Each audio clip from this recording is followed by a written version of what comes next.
Proton Arena 2026 hadir sebagai sebuah kenderaan serbaguna moden yang direka untuk memenuhi keperluan pengguna yang mahukan gabungan praktikaliti, keselesaan dan prestasi dalam satu pakej yang lengkap. Model ini membawa identiti baharu yang lebih segar dengan reka bentuk yang lebih berani dan sesuai untuk kegunaan harian, sama ada untuk kerja, keluarga atau aktiviti hujung minggu.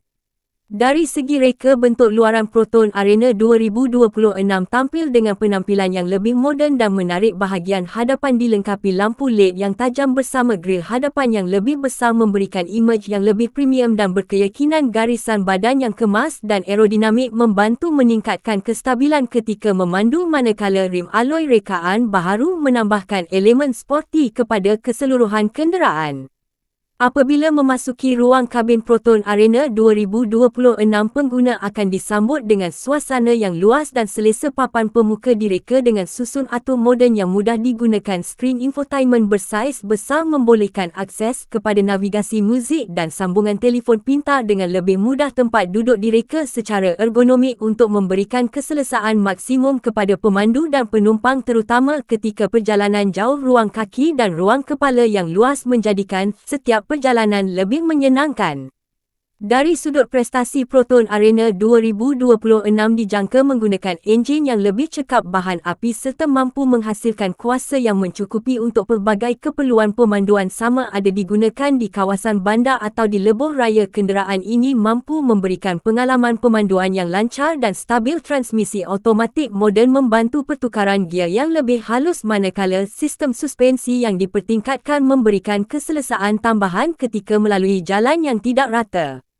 Aspek keselamatan turut diberikan perhatian serius. Proton Arena 2026 dilengkapi dengan sistem brek anti kunci, kawalan kestabilan elektronik, kawalan cengkaman dan bantuan mula mendaki. Beberapa ciri bantuan pemandu moden juga dijangka ditawarkan bagi meningkatkan tahap keselamatan ketika memandu. Kamera undur dan sensor parkir membantu memudahkan proses meletakkan kenderaan, terutama di kawasan sempit dan sibuk.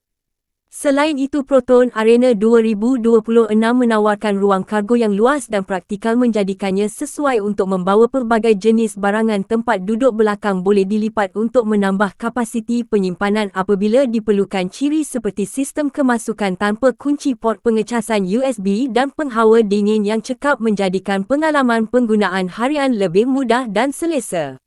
Dari segi teknologi, Proton Arena 2026 turut menawarkan pelbagai fungsi pintar yang membantu pemandu menikmati perjalanan dengan lebih baik. Paparan maklumat digital memberikan data pemanduan secara jelas dan mudah dibaca. Sistem sambungan moden membolehkan pengguna sentiasa berhubung dengan peranti mereka sepanjang perjalanan.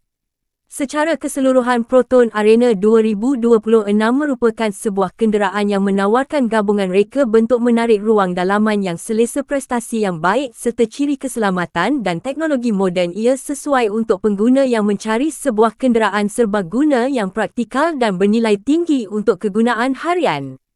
Pada pendapat anda, adakah Proton Arena 2026 mampu menjadi pilihan utama pengguna Malaysia dalam segmen kenderaan serbaguna pada masa akan datang?